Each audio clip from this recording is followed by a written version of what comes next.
Alrighty, what's up guys? I'm aware that it's halfway through September and I'm aware that I have not done an August wrap up nor a September TBR. So 2 for 1, we're doing 2 in 1 video.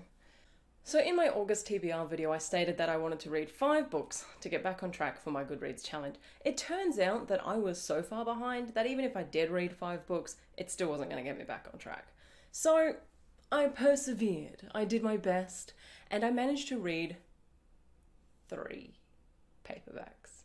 August was kind of also the month that I had to admit to myself that maybe now is the time for me and ebooks to part ways. Nothing against ebooks as a format, just my job is like 9 to 5, Monday to Friday, working in an office environment where I'm literally looking at a screen for 9 hours a day, and then I come home and either stream or film or edit or do voiceover or play video games, and it's just screens, screens, screens. So when I read, I kind of want that to be in a different format just to give my eyes a bit of a rest, which does suck because I was getting on about halfway through Tavern, which was an indie book by Destin J. Munden. I was loving the shit out of it. I'm not gonna fucking lie to you guys, it was amazing. And I'm still 100% reading it. I've given up on the ebook because the face, the brain does not want.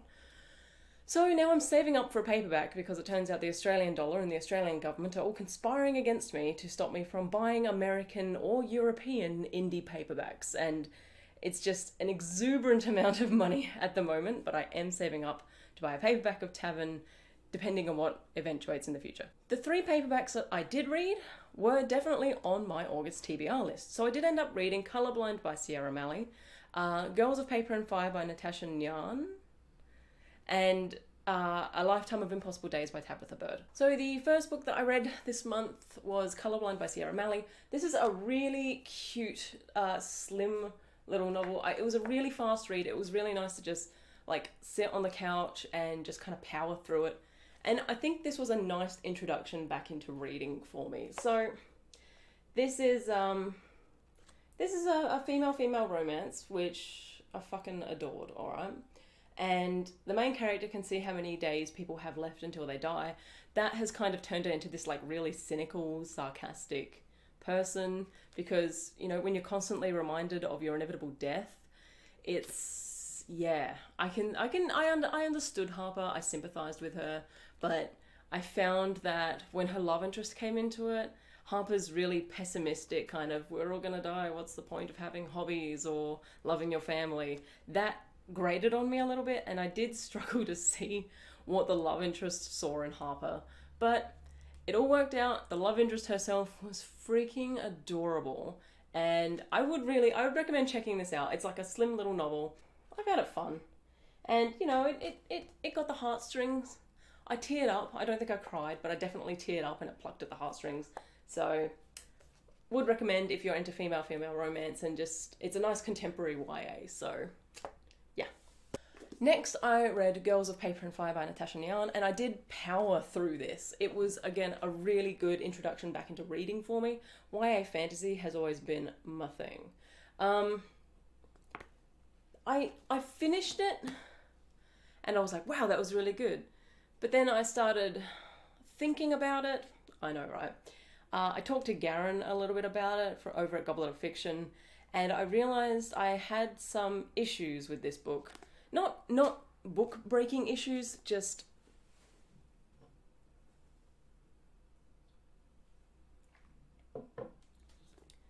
issues. For one thing, the pacing is a little off to me. The book starts off really nicely. I'm like totally digging how it opens. I can't think how to describe it, but it's kind of the same issue that I had with Children of Blood and Bone. This one. So, like, the book itself, for 80% of it, is paced really nicely, the character development's going really well, the plot is developing, and then it just goes end, with this whole brand new plot, some new characters, and it's just a bit in your face. It's like the author was writing the book, and then they're like, oh, we've got to wrap this up, blah, and set it up for the sequel. So the pacing was a little hinky for me, but that is very subjective, so other people have different opinions, and this is just mine. The other thing that I had with this book that I noticed she did quite a bit throughout it was she would tell us about something like we should already know what it is. And it would be like this revelation, like, oh my god, I know what I'm seeing here. It's blah blah. And we're like, the fuck is blah blah? We don't know. And then she'd give us the backstory on it. Whereas I feel like it should have been established before it was brought into the book. For an example, I feel like such a dick right now. I can't find... I'm not going to be able to find it right off the bat. This is why people annotate. But I think it's like they're at a party and then Lay goes off to... She's just walking. She finds this chick by a lake and the chick's like, my face is melting off, which was... I was like, gross, awesome.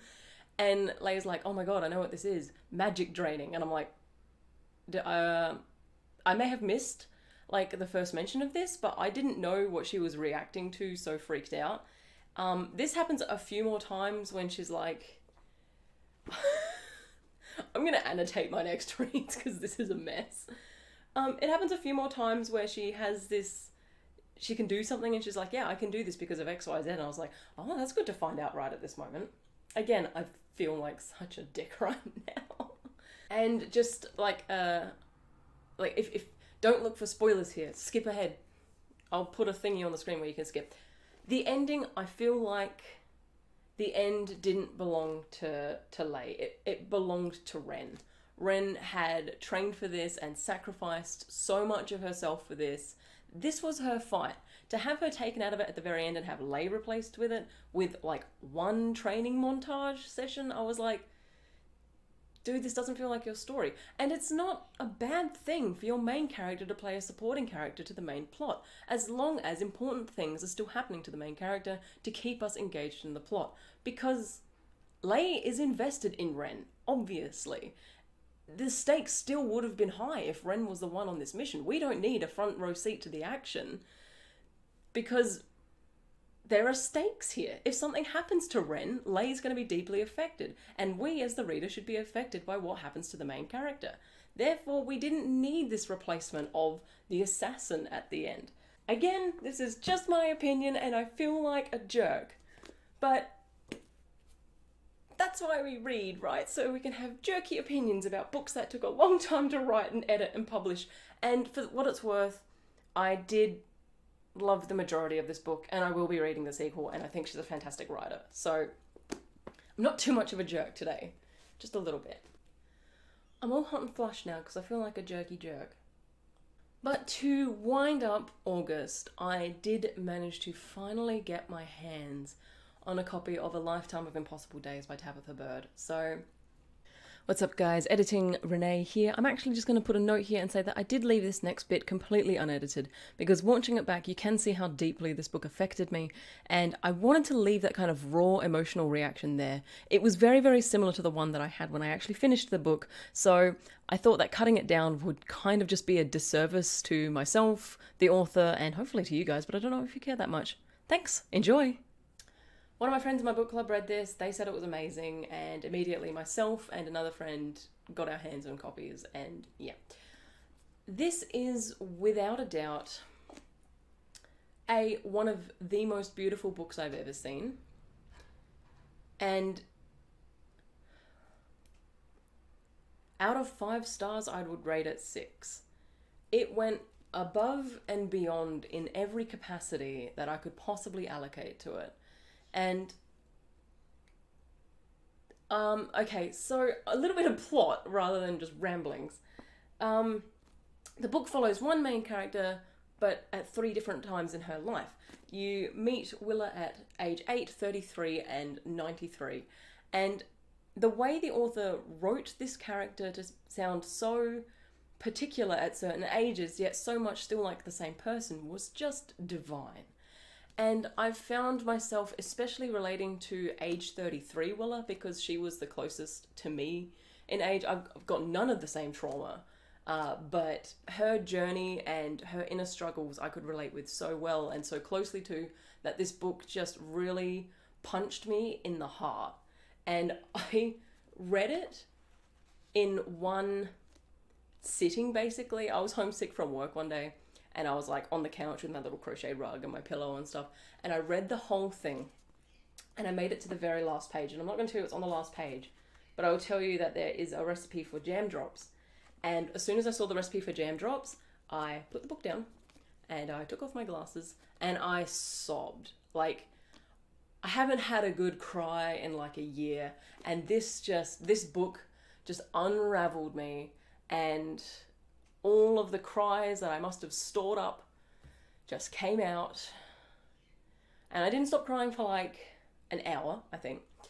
I'm going all red because I'm embarrassed by how much I cried. I messaged my book club, but they were all at work, so no one was there to comfort me. I made myself a cup of tea and I cried a bit more. And then I was like, well, I'll go play some video games. But I just finished Dragon Age Inquisition, so I was all hungover from that, so I cried a little bit more at that. And then I was like, well, this book has affected me so deeply, I'm going to message the author. So I DM'd Tabitha Bird on Twitter. Just being like, you have an amazing gift. Thank you for putting this gorgeous book into the world.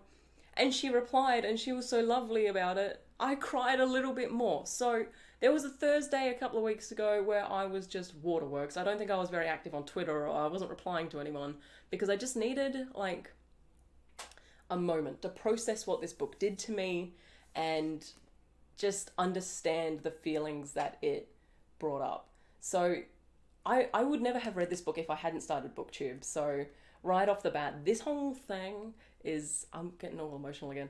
This whole thing is doing good things for me. I think introspection is a very important part of our life that we don't pay a lot of attention to. And this book will make you introspect the shit out of yourself. So if you want an amazingly gorgeous Australian read, and I loved the Australian tidbits in this. Like, I'm gonna rant for a bit. You can look at the pretty spine. I hope it's up the right way. The Australian tidbits in this just like made it all hit harder for me, but I'm hoping that any Americans or Europeans or anyone else overseas that reads this will also like get a kick out of the Australiana of it all, because it is very cool.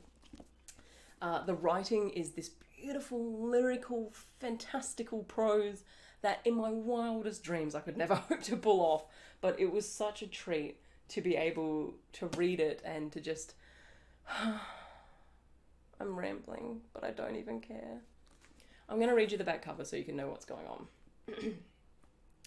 On one impossible day in 1965, 8-year-old Willa receives a mysterious box containing a jar of water and the instruction, "One ocean, plant in the backyard." So she does, and somehow creates an extraordinary time slip that allows her to visit her future selves. On one impossible day in 1990, Willa is 33 and a mother of 2, when her childhood self magically appears in her backyard. But she is also a woman haunted by memories of her dark past, and is on the brink of a decision that will have tragic repercussions. On one impossible day in 2050, Willa is a silver-haired, gumboot-loving 93-year-old whose memory is fading fast. Yet she knows there's something she has to remember, a warning she must give her past selves about a terrible event in 1990. If only she could recall what it was. Can the 3 Willas come together to heal their past and save their future before it's too late? So, I was expecting like a really cutesy, like, oh, I remember when I built that sandcastle kind of thing. But it does get really tense at some bits. I realise that the window is reflecting the cover really badly. It does get really tense at some bits, and I couldn't turn the pages fast enough. Like, if you read any Australian book this year, if you read any book by an Australian author this year, make it A Lifetime of Impossible Days by Tabitha Bird, and feel free to screech at me on Twitter, because you're gonna love it. I'm all worked up and blushy because I'm getting all emotional about A Lifetime of Impossible Days. All the way to the right.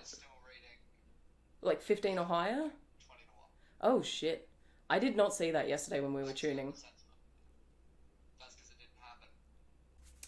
Now to the TBR section of the video. So I want to read 3 books in September, which is a good start because I've already read 1. So when I did my booktuber newbie tag, I mentioned that I'm a big fan of Tamora Pierce, and then got thinking about how much I love Tamora Pierce. So I decided to reread one of my favourites of hers. This is like a mini September. I read this book. That would be Terrier by Tamora Pierce. It's the first one in the Terrier series. It's the first one in the Becca Cooper series. That's the name of the main character. It's on the book! Okay, so if you've read any Tamora Pierce, this is widely regarded as the earliest canon book. It follows a girl named Becca Cooper, who is the distant relative of one of the characters in the Alana series, and she is a city guard. And what I love about this premise is that in all fantasy novels there are guards of some kind, city guards. They're just out there keeping the peace, sometimes being knobheads and stuff like that. But this was the first book I've read that actually follows one of them, and she does great deeds, and she's really strong, and she's brave. She's extremely cripplingly shy, and has this strange magic where she can talk to pigeons. No. Where she can talk to ghosts who ride on pigeons. She doesn't talk to the pigeons. It's this strange kind of death magic where she can talk to those who have passed on but haven't left the realm yet. And the Black God, which is the name of death in this series, uses pigeons as his messengers. Yeah.